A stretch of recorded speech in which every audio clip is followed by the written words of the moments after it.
आप सभी को नमस्कार। मैं हूं मुकेश कुमार और आप देख रहे हैं जीके बाई मुकेश सर। आज हम चर्चा करेंगे सामान्य ज्ञान के 20 महत्वपूर्ण प्रश्नों की जो आने वाले वनडे एग्जाम में बहुत ही उपयोगी साबित होंगे। तो चलिए शुरू करते हैं इस यात्रा को जिसका नाम है प्रश्नों से सपनों तक। पहला प्रश्न है, इसरो और नासा द्वारा 30 जुलाई 2025 को प्रक्षेपित किए जाने वाले विश्व के सबसे उन्नत पृथ्वी अवलोकन उपग्रह का नाम क्या है? ए रीसैट 2, बी कार्टोसैट 3, सी निसार, डी भुवन 21। अगर आप सच में जीएस सीखना चाहते हैं, पढ़ाई के प्रति सीरियस हैं, तो वीडियो को अंत तक देखिएगा। सभी नए प्रश्नों का समावेश किया है, बहुत सारी नई जानकारी मिलेगी आपको। इस प्रश्न का सही जवाब है ऑप्शन सी निसार। देखते हैं निसार नासा इसरो का संयुक्त उपक्रम है। भूकंप, सुनामी, हिमखंडों का टूटना, जंगलों की कटाई, ग्लेशियरों का पिघलना, पृथ्वी की सतह में होने वाले बदलावों की सटीक निगरानी करेगा। यह सैटेलाइट 12 दिन में पूरी पृथ्वी की स्कैनिंग करेगा, मिलीमीटर लेवल तक की सटीकता के साथ। इसरो की स्थापना 1969 में। इसरो का मुख्यालय बेंगलुरु में। Indian space research organisation, 12,000 crore से अधिक लागत लगी है इसमें, बहुत पैसा खर्च हो गया। चलिए अगला प्रश्न है, जुलाई 2025 में संयुक्त राज्य अमेरिका ने किस संगठन को विदेशी आतंकवादी संगठन के रूप में नामित किया है जो 22 अप्रैल के घातक पहलगाम आतंकी हमले में शामिल था? ए जैसे Mohammed, B Lashkar Taiba, C the resistance front, D Hizbul Mujahideen. 22 अप्रैल को पृथ्वी दिवस भी मनाते हैं, 22 मार्च को जल दिवस मनाते हैं, 22 मई को जैव विविधता दिवस मनाते हैं। गैस कर लिया होगा आपने इस प्रश्न का जवाब, और सही जवाब है option C the resistance front. TRF नाम है इसका, द रेजिस्टेंस फ्रंट। यह लश्कर तैयबा का संगठन है। कश्मीर में आतंकी गतिविधियों को लोकल मूवमेंट दिखाने के लिए बनाया गया था। इसी ने पहलगाम हमला किया है, जिसके विरोध में हम लोगों ने आंदोलन हमारी भारत सरकार ने और सेना ने मिलकर एक ऑपरेशन लॉन्च किया था जिसका नाम था ऑपरेशन सिंदूर। अमेरिका ने जुलाई 2025 में टीआरएफ को फॉरेन टेररिस्ट ऑर्गेनाइजेशन घोषित किया है। यह अमेरिका का सबसे बड़ा आतंकवादी विरोधी कदम माना जा रहा है। डोनाल्ड ट्रंप अमेरिका के राष्ट्रपति दूसरी बार बने हैं। अमेरिका में कोई भी व्यक्ति 2 बार राष्ट्रपति बन सकता है। कार्यकाल 4 वर्ष का होगा उसका। स्वच्छ सर्वेक्षण 2024-25 में लगातार 8वें वर्ष भारत का सबसे स्वच्छ शहर कौन बना? स्वच्छ सर्वेक्षण 2024-25 में लगातार 8वें वर्ष भारत का सबसे स्वच्छ शहर कौन बना? ए सूरत, बी भोपाल, सी इंदौर, डी अहमदाबाद। गैस कर लिया होगा आपने इस प्रश्न का सही जवाब, और सही जवाब है बिल्कुल सही, जो आपने सोचा वही है। 2017 से लेकर 2025 तक इंदौर जिसे मिनी मुंबई भी कहते हैं, food capital of India Indore को ही कहते हैं। एशिया का सबसे बड़ा कपड़ा बाजार है इंदौर में, और इंदौर वो एकमात्र शहर है भारत का जहां पे आईआईटी और आईआईएम है। महारानी अहिल्याबाई होलकर भी इंदौर से ही हैं। इंदौर का नारा है गंदगी छोड़ो इंदौर से जोड़ो। दूसरे नंबर पे सूरत, ताप्ती नदी के किनारे हीरा अनुसंधान संस्थान। नवी मुंबई तीसरे नंबर पे। अगला प्रश्न है, जुलाई 2025 में शुभांशु शुक्ला ने को अंतरराष्ट्रीय अंतरिक्ष स्टेशन तक ले जाने वाले मिशन का नाम क्या था? जुलाई 2025 में शुभांशु शुक्ला को अंतरराष्ट्रीय अंतरिक्ष स्टेशन तक ले जाने वाले मिशन का नाम क्या था? Gaganyaan first, axiom 4, Artemis 2, space x mission. बताना है आपको इस प्रश्न का सही जवाब। इंटरनेशनल पहली बार हाँ, राकेश शर्मा भी गए थे हमारे यहाँ, ये दूसरे व्यक्ति हैं। सही जवाब है इसका एक्सियोम 4। इस मिशन को आकाशगंगा नाम भी दिया गया है। 14 दिन अंतरिक्ष स्टेशन में बिताए हैं शुभांशु शुक्ला जी ने।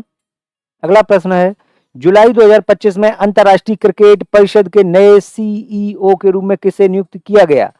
जुलाई 2025 में अंतर्राष्ट्रीय क्रिकेट परिषद आईसीसी इंटरनेशनल क्रिकेट काउंसिल के नए सीईओ के रूप में किसे नियुक्त किया गया? चीफ एग्जीक्यूटिव ऑफिसर कौन है? आपको बताना है। ऑप्शन ए जियो एड्रिक, क्या नाम है, जियो एड्रिक, वसीम खान, संजोग गुप्ता और जय शाह। बताना है इस प्रश्न का सही जवाब।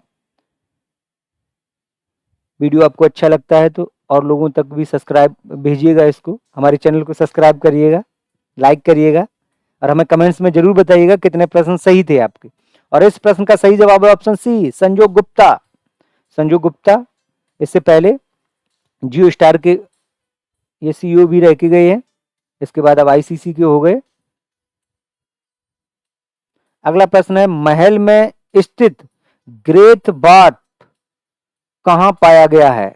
ग्रेट वाट कहां पाया गया है? ए हड़प्पा, बी मोहनजोदड़ो, सी लोथल, डी कालीबंगा। जिन लोगों ने सभ्यता को पढ़ा होगा, हड़प्पा सभ्यता को, उसी से प्रश्न है ये।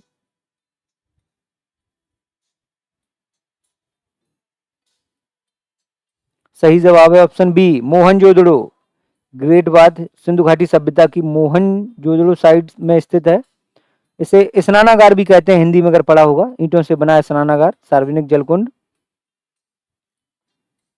5000 साल पहले का स्विमिंग पूल है ये, मोहनजोदड़ो में मिला है।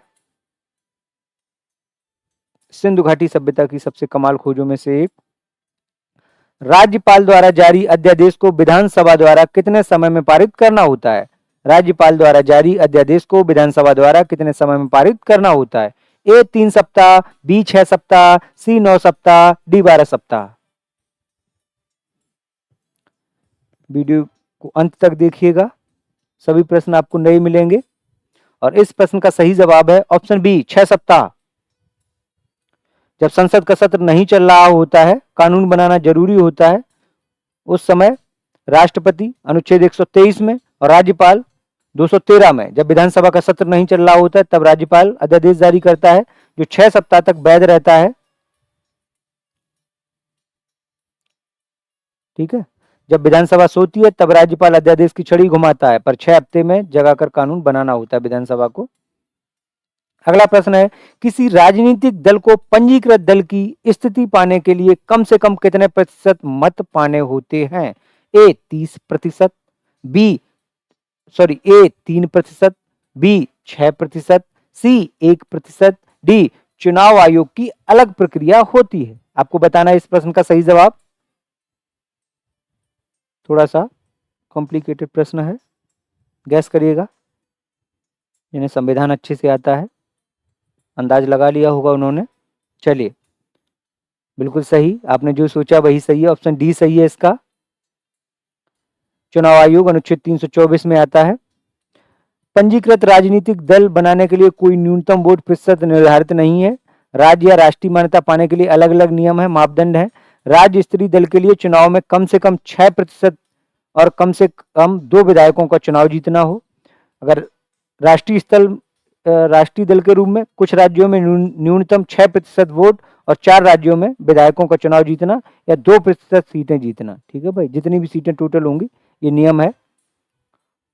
भारत में ही सबसे ज्यादा राष्ट्रीय स्तर की पार्टियां हैं, बाकी किसी भी ज्यादातर देशों में 2 ही पार्टियां होती हैं। भारत में शायद 7 पार्टियां हैं, अभी एक और हो गई थी, 8 पार्टियां हैं राष्ट्रीय स्तर की। अगला प्रश्न है, मोबाइल फोन का आविष्कार किसने किया था? A Alexander Graham Bell, B Thomas Alva Edison, C Martin Cooper, D Nikola Tesla. बताना है आपको इस प्रश्न का सही जवाब। मोबाइल फोन हर हाथ को काम मिल गया है, जब तक डाटा खत्म नहीं होता तब तक हमें एहसास ही नहीं होता कि हम भी बेरोजगार हैं।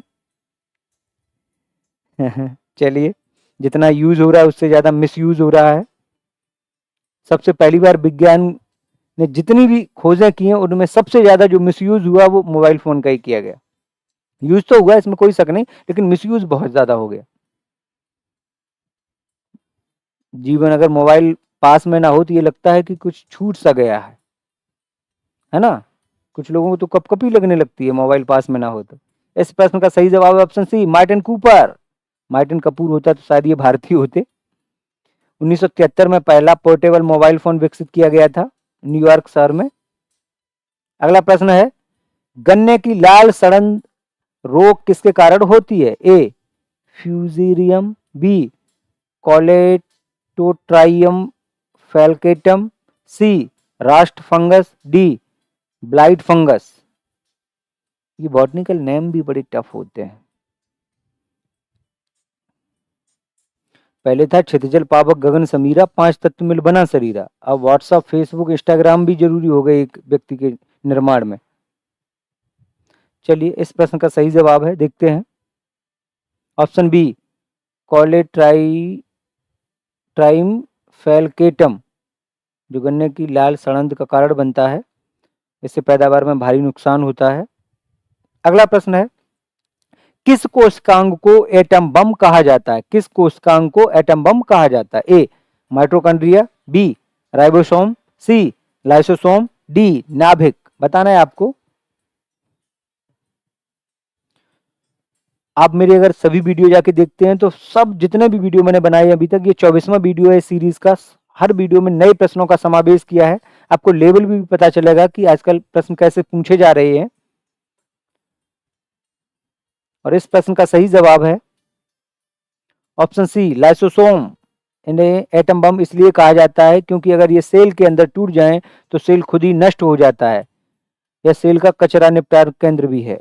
अगला प्रश्न है, सूर्य की ऊर्जा से चलने वाला पहला विमान कौन सा था? सूर्य की ऊर्जा से चलने वाला पहला विमान कौन सा था? Boeing 747, solar M+1, right flyer या कॉनकॉर्ड। बताना है आपको इस प्रश्न का सही जवाब।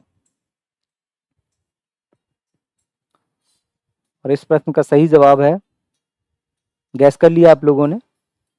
चलिए बताते हैं। ऑप्शन बी सही है इसका, सोलर M+, 2010 में पहली बार उड़ान भरी थी।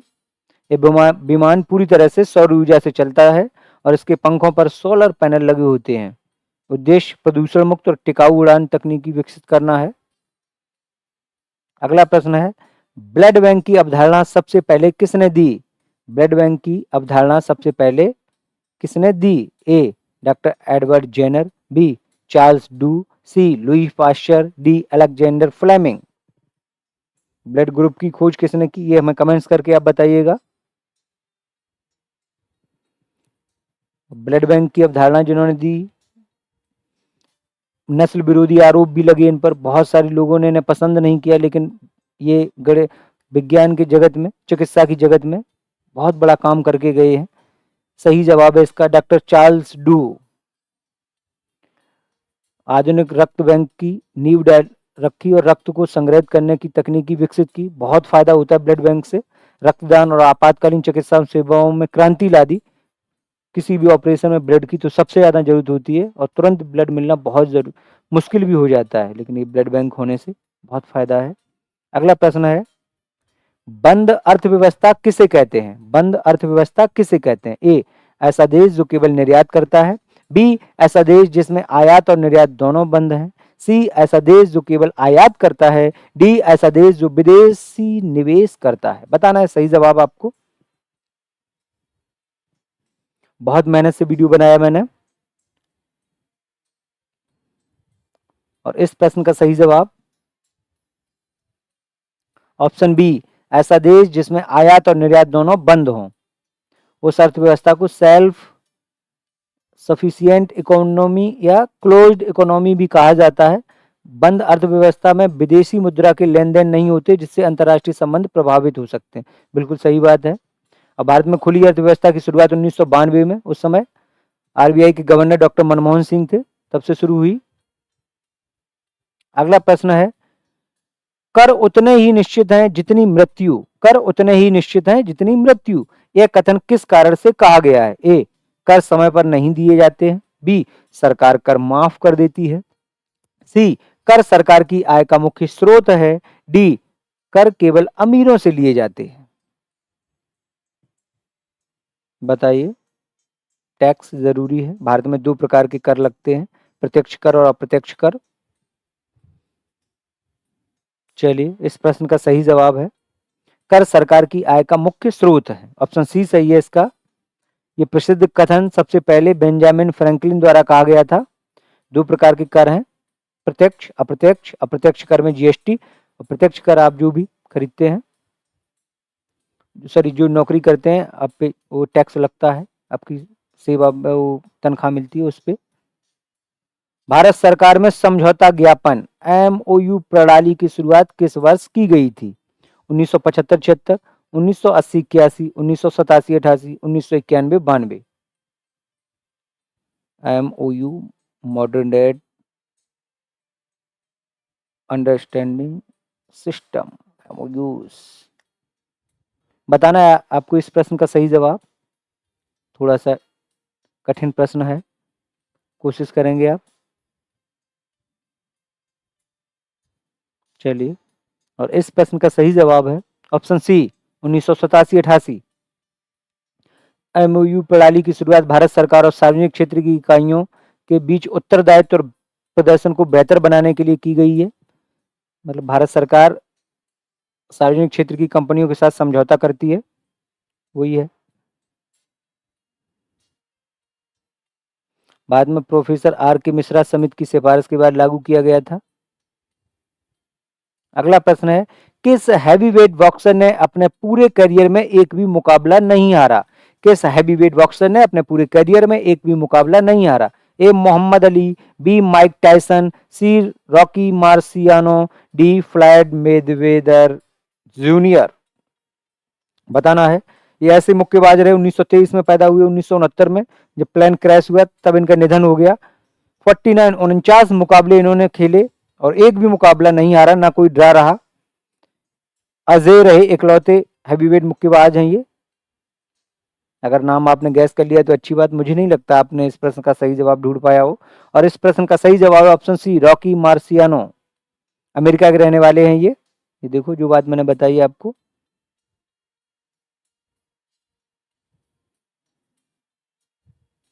अगला प्रश्न है, भारतीय संविधान के अनुच्छेद 370 को कब निरस्त किया गया? 5 अगस्त 2019, 15 अगस्त 2019, 26 जनवरी 2020, 1 अक्टूबर 2019। संविधान संशोधन पद्धति दक्षिण अफ्रीका से ली गई। दक्षिण अफ्रीका की 3 राजधानियां हैं, प्रिटोरिया, केपटाउन, जोहान्सबर्ग। दक्षिण अफ्रीका से हमने और भी कुछ लिया हो तो आप हमें कमेंट्स करके बताइएगा। संविधान संशोधन पद्धति, संविधान संशोधन होता है अनुच्छेद 368 में, भाग 20 में है संविधान संशोधन। सबसे बड़ा संविधान संशोधन 42वां 1976 में, जिसे मिनी संविधान भी कहा जाता है। और इस प्रश्न का सही जवाब है 5 अगस्त 2019। 2 केंद्र जम्मू कश्मीर को तोड़ा गया, 2 नए राज्य बनाए गए, जम्मू कश्मीर और लद्दाख। लद्दाख की राजधानी लेह, जम्मू कश्मीर की जम्मू। चलिए भैया, अगला प्रश्न है, उपनिषद शब्द का शाब्दिक अर्थ क्या है? ए ज्ञान, बी ध्यान, सी पास बैठना, डी त्याग करना। उपनिषद 4 वेद हैं, 6 शास्त्र हैं, 18 पुराण हैं और 108 उपनिषद हैं। भारत की सनातनी परंपरा में सारे के सारे ग्रंथ संस्कृत भाषा में लिखे गए हैं। संस्कृत जैसे देववाणी भी कहा गया है, और कंप्यूटर के लिए सबसे उपयुक्त भाषा है संस्कृत। आजकल तो संस्कृत का बोलबाला नहीं है, अंग्रेजी, हिंदी, 3 भाषाओं की त्रिसूत्री वो कार्यक्रम है। 3 भाषाएं आनी चाहिए, एक आपको लोकल लैंग्वेज, एक राष्ट्रीय और एक किसी दूसरी भाषा को सीखिएगा आप। चलिए, इस प्रश्न का सही जवाब है, गैस कर लिया होगा आपने, पास बैठना। उपनिषद शब्द संस्कृत के 3 शब्दों से मिलकर बना है, उपपास, नीचे सद बैठना, अर्थात गुरु के पास बैठने को, बैठकर सीखने को, ज्ञान प्राप्त करने को उपनिषद परंपरा कहते हैं। उपनिषद ग्रंथ वेदों के अंतिम भाग है, इन्हें वेदांत भी, ये काम की बात है, इन्हें वेदांत भी कहा जाता है। ठीक है, भारत में ये परंपरा हमेशा से चली आई है। अगला प्रश्न है, सूर्य या चंद्र ग्रहण के समय पृथ्वी की छाया कितने भागों में विभाजित होती है? सूर्य या चंद्र ग्रहण के समय पृथ्वी की छाया कितने भागों में विभाजित होती है? ए 2, बी 4, सी 1, डी 3। बताना है और कमेंट्स करके हमें जरूर बताइएगा कितने प्रश्न सही हैं। आप लोग कमेंट्स करके नहीं बताते हो।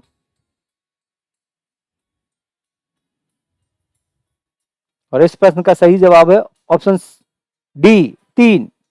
चलिए देखते हैं, ये है गहन छाया, आंशिक छाया, प्रतिछाया। और साल भर में 7 बार से ज्यादा चंद्र ग्रहण और सूर्य ग्रहण नहीं हो सकते। ठीक है भाई, सूर्य ग्रहण हमेशा अमावस्या के दिन होता है और चंद्र ग्रहण हमेशा पूर्णिमा के दिन हो सकता है।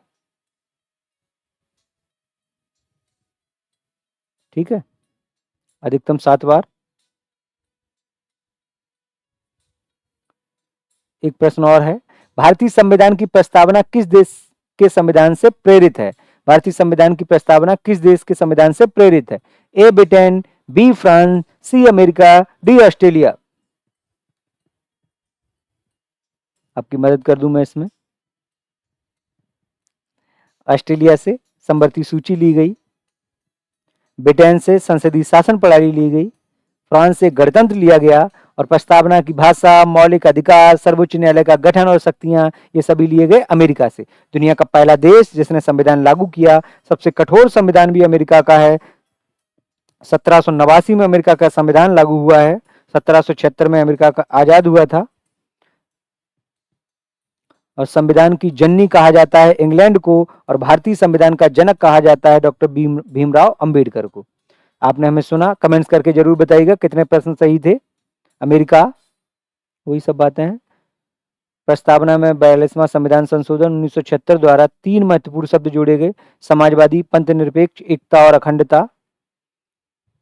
4 लाइनें आप लोगों के लिए, 4 पंक्तियां हैं। ये कैसा ख्वाब है आंखों का हिस्सा क्यों नहीं होता? ये कैसा ख्वाब है आंखों का हिस्सा क्यों नहीं होता? दिए हम भी जलाते हैं, उजाला क्यों नहीं होता? ये कैसा ख्वाब है आंखों का हिस्सा क्यों नहीं होता? दिए हम भी जलाते हैं, उजाला क्यों नहीं होता? मुझे सबसे अलग रखना ही उसका शौक था वरना, मुझे सबसे अलग रखना ही उसका शौक था वरना, वो दुनिया भर का हो सकता था, मेरा क्यों नहीं होता? आपने हमें सुना, इसके लिए बहुत बहुत धन्यवाद आपका।